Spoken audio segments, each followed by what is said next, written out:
The basics in the electrical trade is branch circuit wiring and switch control. And the trainer that I designed some years ago provides a pathway for the conductors to be installed. We normally have a appliance pigtail that's attached to it that will provide live power for the students to actually test their work once they're completed. And this is the reusable device that will continue to be used by students after this class, the next year's class, and so on and so forth.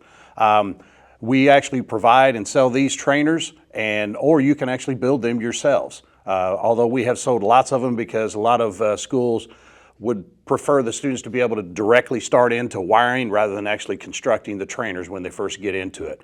But what this provides is opportunity for students to go through and learn the basics of branch circuits, learn the basics of ground fault circuit interrupter protection, arc fault circuit interrupter protection, even wire contactors, and understand how to make splices, understand how to install grounding and bonding, understand how to wire a GFCI receptacle and line and load issues there, and learn how to design circuits and wire management. Students who are going into the electrical trade need to understand branch circuits.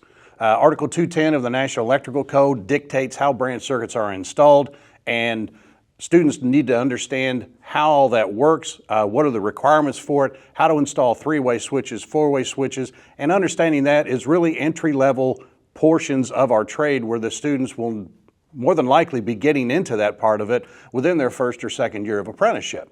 So this is the type of learning that builds the foundation so when they get to the next level, which will be conduit bending, and then the next level, control systems, to help them understand as they progress.